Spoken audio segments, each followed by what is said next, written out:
I'm removing these covers just so that I can clean them, paint them before I do the cylinder heads. On my car, attached are those bolts, one there and one there, is a bracket and this heat shield which goes over the exhaust manifold. Because I was scared about losing the bolts, I've had to use a magnetic extractor to get those bolts out. And those bolts are an awful lot longer than I thought they'd be. The one thing the magnet does do is nicely remove the washer that comes with it.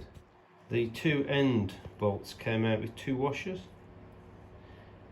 I don't know whether that's maybe because the bolt bottom's out.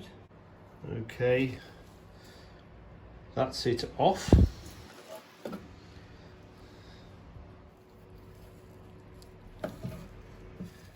Now hopefully I can, get that.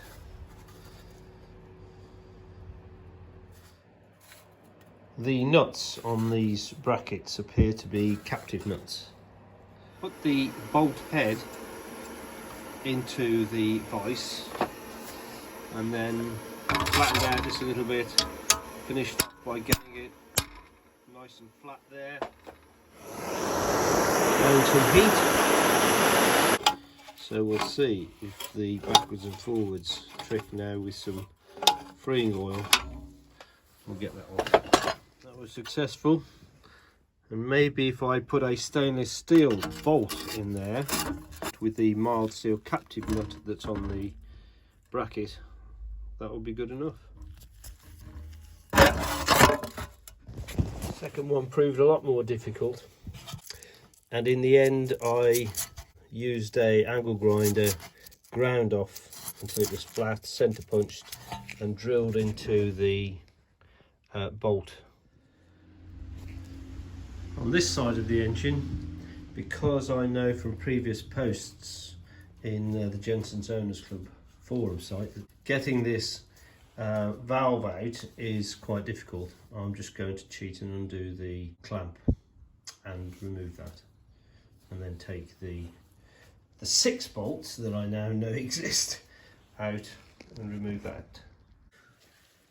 Getting to the bolt down there isn't proving that easy.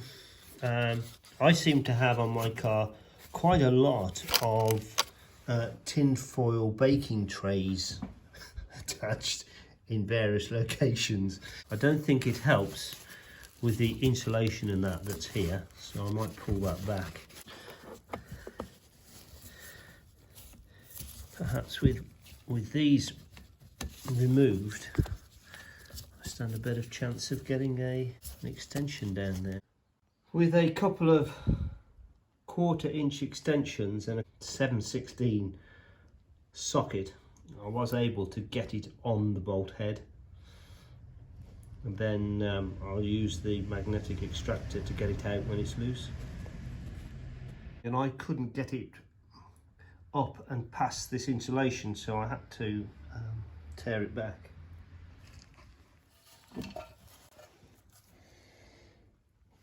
So that's that valve cover off. This is the first time I've ever looked inside the engine of a Jensen Interceptor. So these rockers are marked. Why the rockers are different, I'm not sure. It looks as if it's got 2 springs, one inside the other. I'm not sure what the purpose of that would be.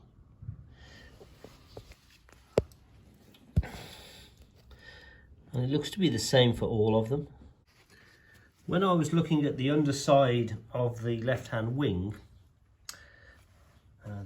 this one here, there was a tube coming out inside the wing, which I assumed was a drain from this fresh air inlet. But I can see now that there's another tube in there.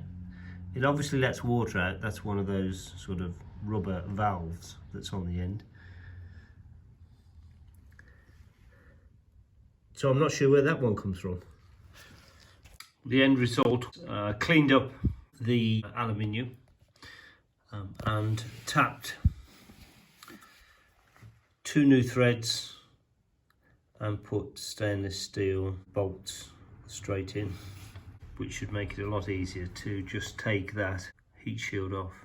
Valve covers, in the end I just polished them up, cleaned all the paint off and put some red, similar to the Jensen red paint, in the indentations